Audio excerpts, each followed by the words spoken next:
It came from a snippet of trivia that the surname Singh, often taken by Sikh men at adulthood, literally translates as lion.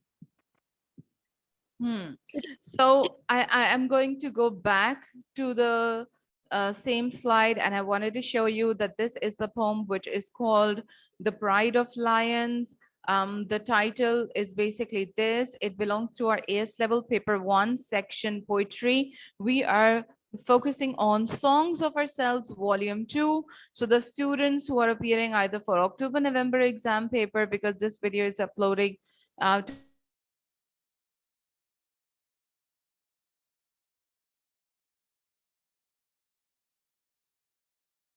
to who is she and how she has managed to written such an anthology. Now, what was her inspiration is mentioned on this particular slide, and it shows that it came from a snippet of trivia. She was going through some of the readings, and then she realized that, okay, that the surname Singh, often taken by Sikh men at adulthood, literally translates as lion. It wasn't meant as a variation on the Beauty and the Beast myth. She's trying to like clarify as a poet that I am not very much unfolding the layer of Beauty and the Beast idea, that the person is really beautiful from within, and no matter the man is a beast on the outside. No, this is not her concept. A lot of critics, she says, although I guess it shares many of the same undercurrents, like kind of it deals with it, appearance versus reality, but not exactly. It's exactly on the theme of Beauty and the Beast. So this is a bit of an introduction that we have done with our this poem. Now let's get start reading with our poetry. So the poem is very simple, and I think it's quite I need your impression also. What are you expecting? Are we going to discuss about love and family, do you think, or you have any other concept with that till the time I'm going to share the poem with you? This poem is definitely going to be all about how family can survive, even if the toughest of the situation, the compromises are being made. So it's about compromising for sure. Yes, the document has been uploaded, and here we go. So I will be zooming in so that you can look at it really carefully. Now, The Pride of Lions, this is your poem. I told you every time when you're looking at the poem, you need to check with the structure how the poem appears. Okay, so we have short stanzas, isn't it? But interestingly, this poem begins with but, which is what? Which is Vita? The conjunction of contrast. So that means she has some sort of conflict, which could be her personal conflict. But before, let's just get started reading it, okay? I'll read till here, and then I will ask any one of you to continue reading, okay? The rule is we need to read the poem twice. But before we could marry, he became a lion. Thick skin, thick pelted, and rich with the musk of beast. The switch to all fours was not easy. All his weight slung from the blades of his shoulders. His deltoids knotted like teak bulls, and I burnished them as he slept. So the poet positions herself position herself as this character who happens to be a girl who is about to be married, isn't it? Who is about to be married. It seems that she's kind of like she's petrified, or she's a bit afraid, or she's apprehended at the idea that how her marital relationship is going to turn like. So, and then because why the idea we as an inclusive pronoun that has been used over here, isn't it? Before we could marry, he became a lion. This is Suzora, a dramatic pause that shows that she is a bit apprehended, thick skin and rich with the musk. So this is what, when a human is given a quality of an animal, what do we call this? You're comparing a man with a lion. You're giving the man the quality of a lion. So what is this? Is it a metaphor? Is it a simile, or is it personification? What is it? Who's going to tell me? What is it?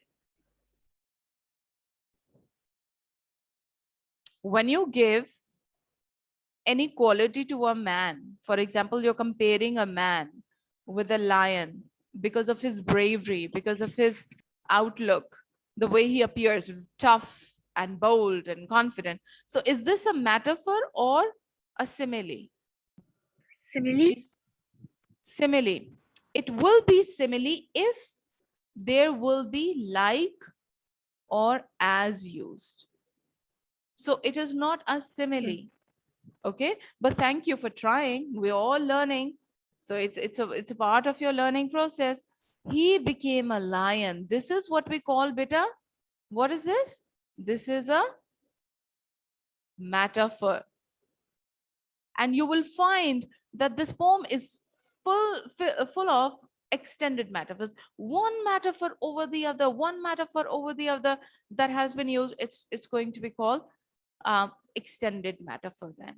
Okay, so all four, the switch to all fours was not easy. All his weight slung from the blades of his shoulder. So you must have seen the sharp, masculine shape of the shoulders, and that's why we are calling blades his deltoids.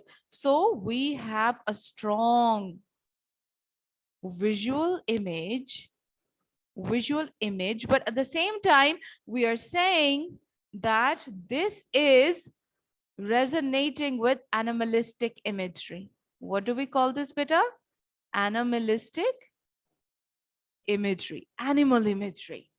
So we need to discuss about the human that is a civilized person being sophisticated, but at the end of the day, you still carry the instinct of an animal. So we're reading the poem through the perspective of this young girl. I hope you are making the bullet points also. Now, let's now finish the complete reading of the stanzas, and then we're going to read what is this poem all about, the vocabulary that we are going to look at. So I'm going to erase few of these parts. I'm going to get back to more of the analysis, okay? So over to you. I have read till here. Mahanur, I want you to start reading better from here. Burrs matted his mane. Burrs matted his mane, and for days he wouldn't let me groom him. Slapped me away with a suit paw snarled against my throat. He would not eat fruit or drink milk, but tore meat from the bones I provided. His claws Ooh. caught in the carpet, so I stripped the rugs from the floor and polished the boards until they gleamed and rang with the chime of of his nails. Very good, thank you. But I would like to tell you something that whenever, Safat, please pay attention over here. Laiva, please have a very close look at this part. You see, the line is running. There is no punctuation. The lines when the lines are running, we call them enjambment, isn't it? So the immediacy of the action which is required, anything that makes him uncomfortable should be taken out immediately. Burrs matted his mane. Mane is the metaphor for the man's beard. Mane is the lion's, the lion's mane, the whiskers and the hair, the thick skin around its face. That's what is the mane is all about. And then it is a metaphor for his beard. And for days he wouldn't let me groom him. And there is dramatic pause. Dramatic pause is basically a moment of ponder whether he would allow it or not. Because initially, when people get married, they're trying to understand each other. They need to be coping up with their likes and dislikes. So if he likes it, then she can help him appear, making him appear in such a manner. Otherwise, he won't. Then slapped me away with a suet paw, snarled against my throat. So you look at this side that you've got sibilant sounds, and you have against, sued. So what do we call them? We call them bitter sibilant sound. When you have in consecutive two lines that are repeated with S, S, S, that is sibilant. So it's rather giving me what kind of an impact?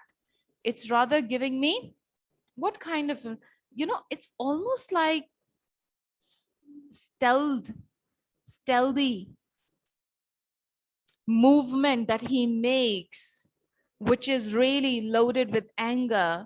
And I need to observe, as a poet, the woman has to observe whether I could communicate to him or not. So there is a lot of kind of distance between both of the partners. So this is going to bring in the theme. This is from part 1 of your Songs of Ourselves, and part 1, that section. I'm talking about the book, beta. The book is called Songs of Ourselves, Volume 2. It is called part 1, that is called section Family and Love. It's a domestic issue, isn't it? They're talking about a domestic issue, family and love.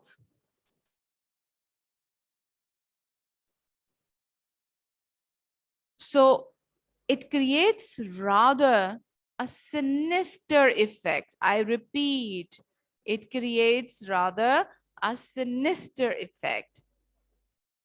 He would not eat fruit or drink milk, but tore meat from the bones I provided. This is called end stopped line. I repeat, and I'm going a bit slow, but are you making the bullet points? Quickly, give me a confirmation. Come on. Please write in the chat box or turn on your mic and tell me, are you making the bullet points? Excellent.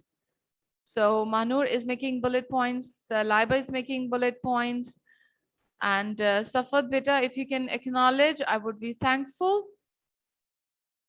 Safad, are you there? Okay, that's lovely. You're listening and you're writing. So you have a sinister effect with the sibilant sound. You've got a caesura over here. Caesura is important because there is distance. It's tightly punctuated. The movement is less in the first two stanzas, but you see the movement becomes rapid. He would not eat fruit or drink milk, but tore meat from the bones I provided. Animals are carnivorous, isn't it? And in this case, his claws caught in the carpet. I have this k sound, claw, caught, carpet. So it's almost like giving an impression of choking, isn't it? Don't you think that it's choking effect, as if, she's suffocating? So how would you say that the person is choking? Choking within the dimension of the relationship?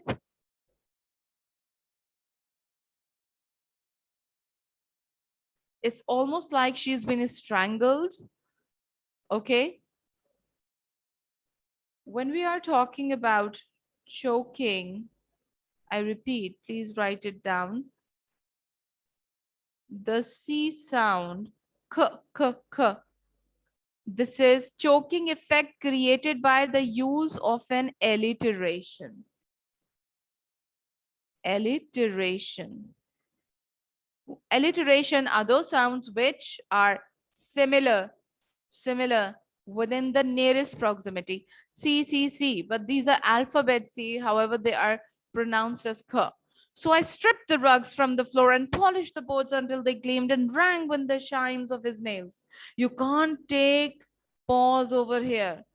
And conjunctions have been used. She is building the momentum high because it required the rapidity, building the momentum of the lines fast to create an impression, to create an effect of rapidity of her action. Nothing should be uncomfortable for her husband. So she has to be very careful. Is this theme, do you think, is quite relevant to the Asian community? Do you think that we still have, you know, situations in which there are arranged marriages cases and where people are not getting to terms with each other initially at the very beginning of their marital relationship? Do you agree with this part? Yes, Liba says she agrees. Do you want to share something else as well? Do you think that this is a universal theme? Manur says agree totally. Yeah. So, yes. please share your thought. Obviously, wherever these things happen, there are Hmm. chances that They would that fall out of the relationship, yes, maybe. and it's not only in Asian areas. Everywhere Hmm. this can happen. Hmm. However, the poet, why I emphasized upon Asian, the idea was to talk about the part of the information that is Sikh community, because Yes, they have a certain social structure. They have a certain way of looking at a man.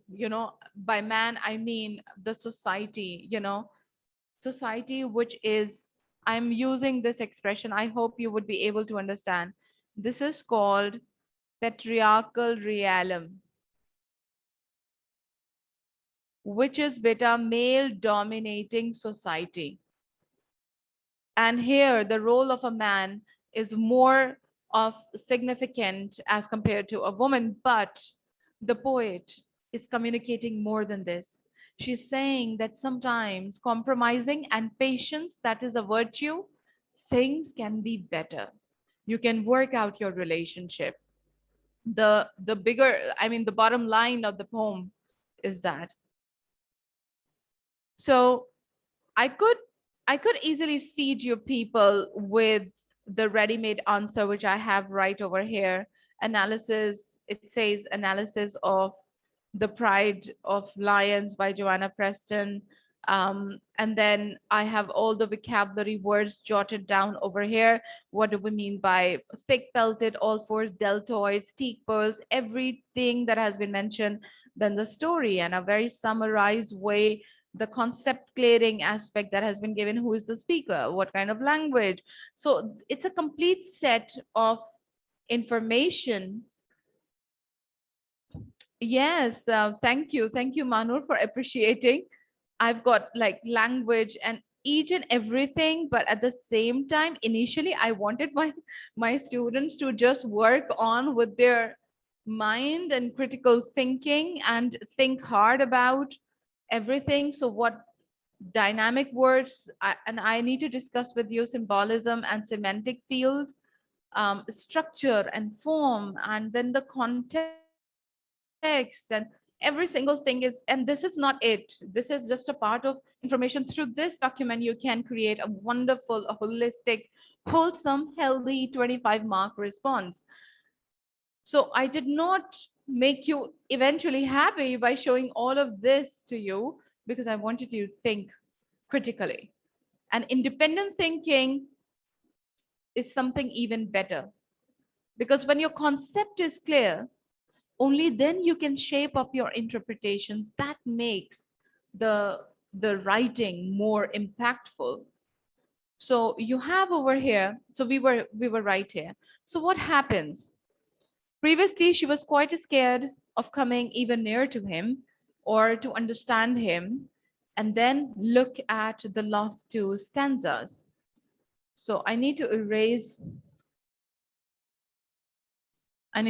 over here. All right. Yeah. And it says, I stroke his saffron hide. Saffron is the color. Hide. I'll tell you how. And please notice wherever you find end stop line and you find a run on line. Okay. Enjambment, I wish to clarify over here. It has another name which is called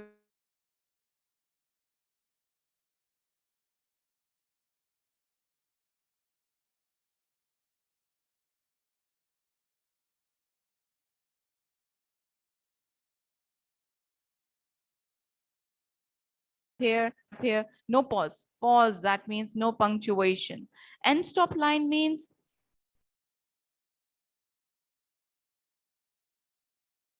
let me repeat. End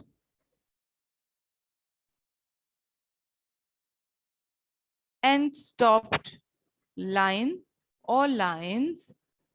It's that a sentence is starting, there is a comma, and then there is a full stop. Has to be a full stop. What do we call this, beta? End stop lines. Enjambments are known as, beta?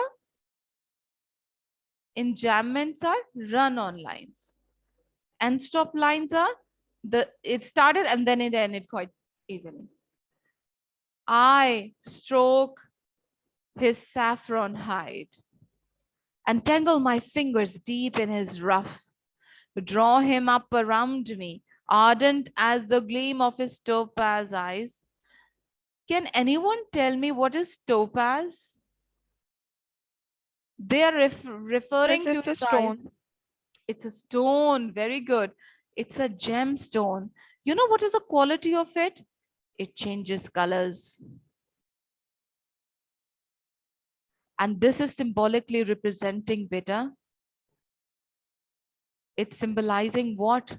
What is a symbolic representation? Just the way the eyes change the shades or the colors. And so the changes in his nature, the changes of his mood. We're talking about the man, the changes of his nature, the changes of his mood. Gleam is the shine. So we have this powerful, it's so visual, it's powerful visual detail that has been given. It begins with a caesura. Please pay attention. This sentence begins with a caesura, as if she has been mesmerized or hypnotized by the beauty of this animal. The animal is the husband. The very appealing nature, the appealing side of his of the relationship, the hypnotic lash of his tail. Please, beta, always remember that this poem is discussing two different dimensions. What is that one dimension that you need to look at? Is the concept of, initially, there are two sides to it. We are given an impression of predator versus a prey. That is, a victim, isn't it? Then we are saying that the predator is the person who hunts the prey, happens to be beautiful. The most dangerous animals, insects, or any living creature is one who is really beautiful and appealing in their shape or appearance. So the predator is beautiful in that way. Why? Because it's going to be considered to trap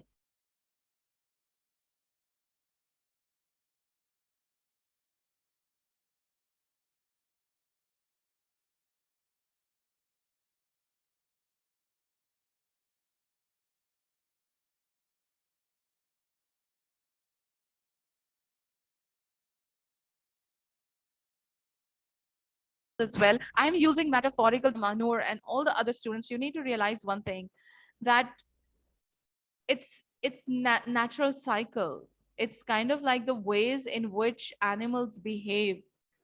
And man is, at the end of the day, is a social animal also. You must have heard this dialogue, you must have heard this quote a lot of times. Man is a social animal. So animal instinct is very much prevalent in them. So but with this part,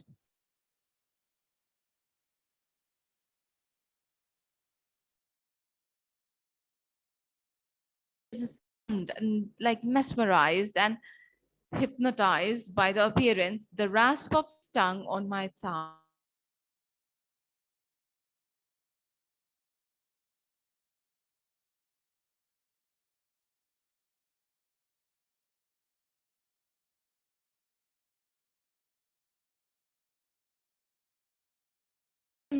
it's on the more positive side or on the negative side.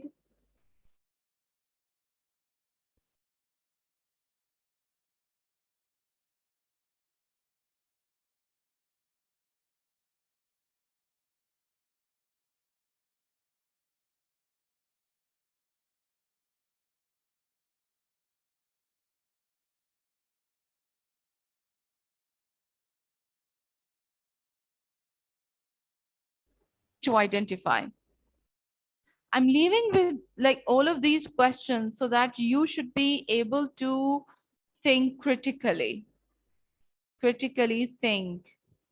Okay, that is it pessimistic, there is no one side. So this poem has beta a paradox. What do we mean by paradox? A conflict. The poet has a conflict. The paradox is called as a contradiction. Paradox is basically a contradiction. Initially she says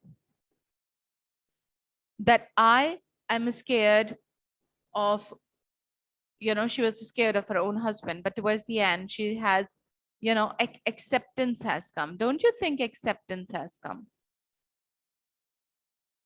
The mutual compatibility between the relationship has been embraced. So in this way, we are now looking at contradiction. There, it's a paradoxical poem. Yes. So please, I request you, this is for reference. Don't completely rely on this analysis or the notes. They are complete, but I want to listen to your voice of interpretation.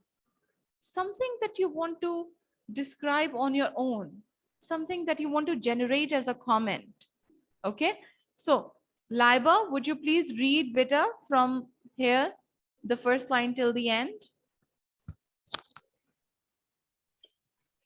This is an allegorical poem that uses an extended metaphor of a man transforming into a lion to express the ups and downs of relationships and marriage at first, as well as showing that tameness and comfort can come as a reward for sticking with and adapting to any initial difficulties that occur. The poem, "But before we could marry, he became a lion, thick felted and rich with the musk of peace. The switch of all force was not easy. All his weight slung from the blades of his shoulders." So basically, the initial part of the poem has been given to tell you that you can always win someone's heart. You can always tame any difficult situation with, or you can provide comfort to others by adapting By being bitter, compatibility comes with flexibility from one of the partners. All right, flexibility. But you must be wondering why from the woman's side. I think there has to be one person who would take the initiative of being flexible and accepting so that the relationship could work out. So I believe that the poem initially has a very pessimistic, attitude, but towards the end, it is indeed highly optimistic. It ends on a positive note. Um, so I would really suggest you to look at the other side of it. The word in the title, the pride, we're looking at pride. Pride means, one feels proud, but that's why they're saying that um it's another meaning is this one. Pride usually made up of several lioness and cubs, so it's kind of like a family group. Pride, one meaning is feeling proud, and then the other idea is family group. So the family group, the pride of lions, is basically ruled by the mutual understanding of in between the nature of the people. However, it also refers to the abstract noun pride, meaning a sense of self-worth and importance.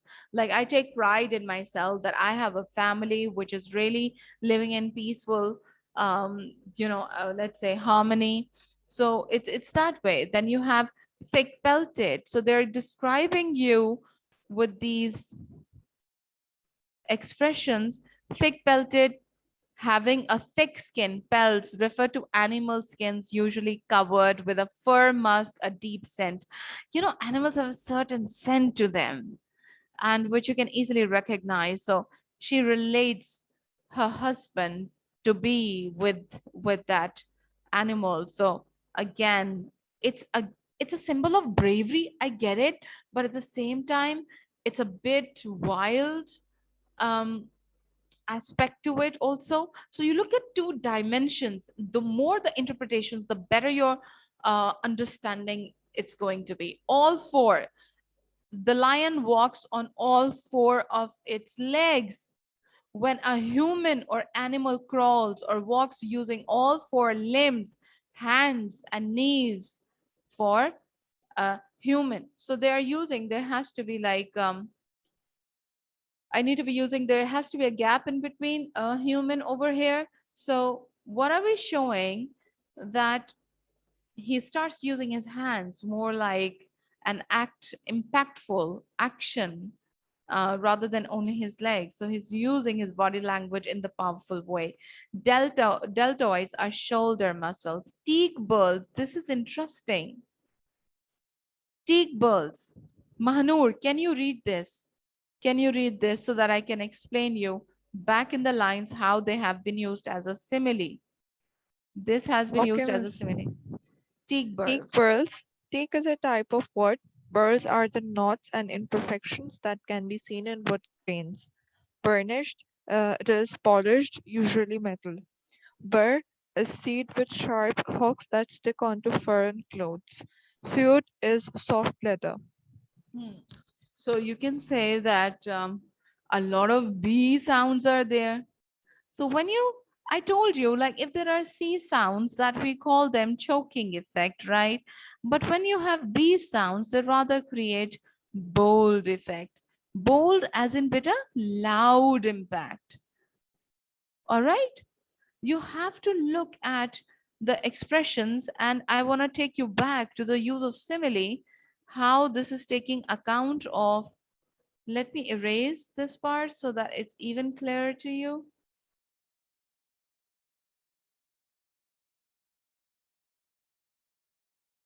All right, so we are here, and it says his deltoids, his deltoids knotted like teak bulls. So this is the use of a simile, isn't it? It's a simile.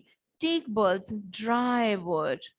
So it gives a very rough impact, rough. And I burnished them as he slept. So over here, if you notice, we've got assonance, I-O-N, lions, right? And then you have beast, isn't it? E-A, assonance. There's a strong use of assonance, beta. See, weight, E-I, shoulders.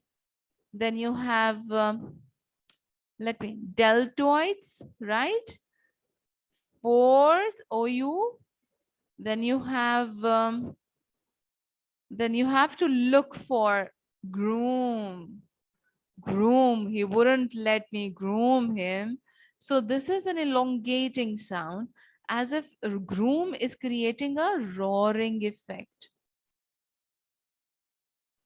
as if she's moaning, as if she's in pain, as if she's in misery. But this use of assonance, beta, what does it tell you? There is more powerful use of the vowel sounds, E, A, E, I, O, U. So you look at these words which are making use of assonance. So you will say by the end of the lines, we have a stronger assonance to create an elongating impact. Like they are very elaborate. Lion, beast, weight, shoulders, deltoids. They're stressed syllables. At the same time, they're elaborate. Their elongating impact is creating an impact as if she is, moaning in complain. I mean, she's complaining. I mean, she's struggling for help. Please help someone. So the poet has positioned herself into the shoes of this particular girl who is welcoming another part of the world and becoming another, taking up another role. Marriage, you can talk about, yes, it discusses the theme of marriage also. It discusses the theme of importance of family also. Let's have a look at, is the concept clear? Assonance concept is clear, beta? Assonance is this part. Assonance is this part. A-E-I-O-U. Is this clear? Very good. Thank you. Thank you. Thank you, Safat. Okay. Where is my lovely Laiba? Okay. So, can anyone tell me um, when I say lovely Laiba? So, what is this? Which figurative language is this? Quickly, it's Alliteration. Shabash. Very good. This is an alliteration. And it's creating a very melodious effect, lullaby, lovely. Alliteration, it is creating, but this what is known as, beta? This is an adverb. I'm giving her a quality, lovely. This is her character attribute. So in the same manner, beta, you have to look at your poem also, right? So Laiba is like, a lot of admiration she has received right now. Okay, so, all right. My question comes in. If you look at the shape of the text, that is the style of the poem, the stanzas seem to be starting with, the preciseness of the line. This is end stop line, two lines, a bit elaborate, and then it's more elaborate. The stanza keeps on growing as if the tension is building up. The tension grows, and so as the stanza grows. But then it kind of like reduces in the size of the, I repeat, the stanzas reduce in the size of their lines. Why is that so? There's redundancy in the lines of the last two stanzas. I mean, this happens to be the most elaborate one. They reduce them in the sizes. You know why? This is called, beta, the style of the text. The style is the shape of the text. The shape, you always pay attention to it.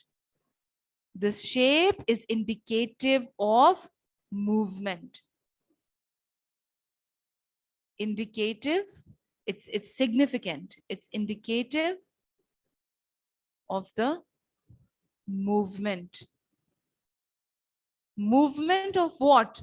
Movement like the approaching danger.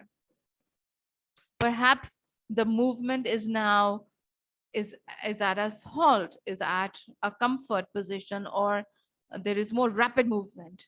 So it's because the comfort has achieved by the husband towards the end, by the man, and therefore there is nothing more to say. It ends on a very manner that it's almost like a happy and a good note. So paradox is this, that it's a contradiction. Initially she is frightened, but towards the end she says, oh, I can't help but be mesmerized by the beauty of my predator, of the person who has won my heart and has won over me. So yeah, it's a paradoxical in this way. Okay, so the short, the story or the summary you can read on your own. And the speaker, it's interesting. The speaker uses first person pronouns to show that she's speaking from a personal point of view. Personal point of view, first person pronouns, this is called, beta, intrinsic narration. Intrinsic first person pronoun narration is known as intrinsic narration.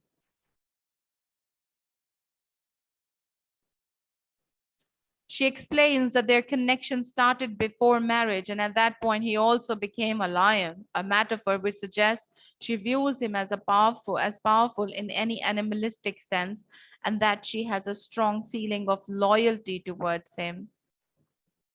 She cannot escape away. Being a wife, she has to be honest in the relationship, isn't it? And then we have the language. Please pay attention. One metaphor over the other has been used, extended metaphor. These notes, beta, are for your personal reading.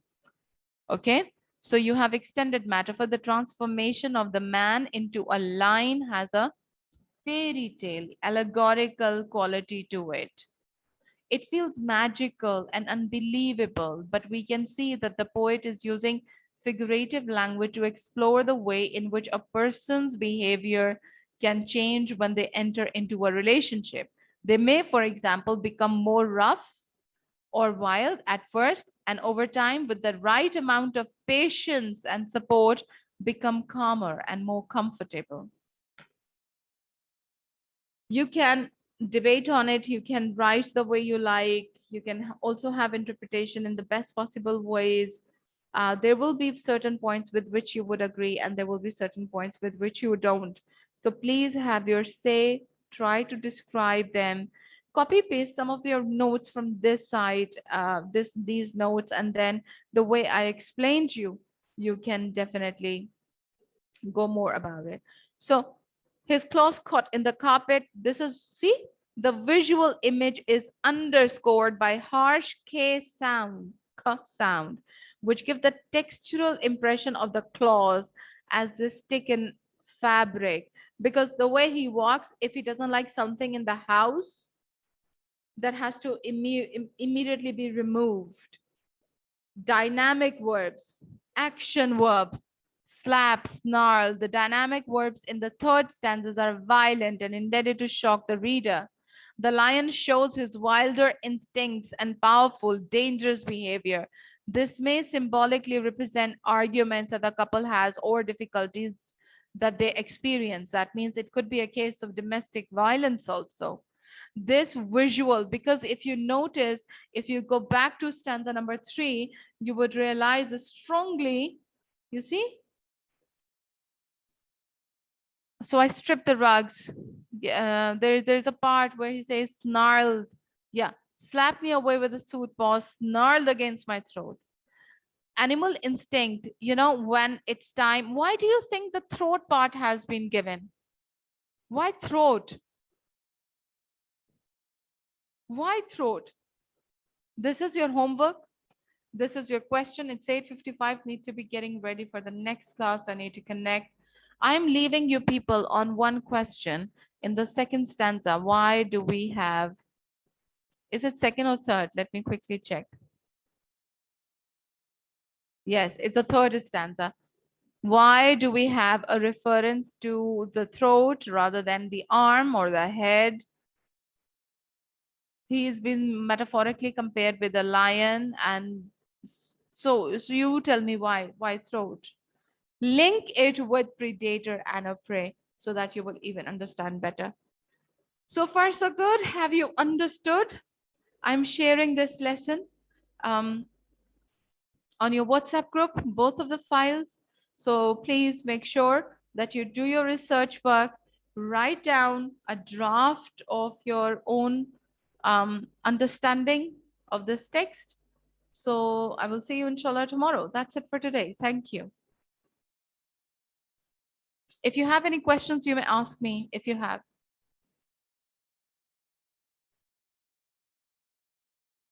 I believe no. Thank you.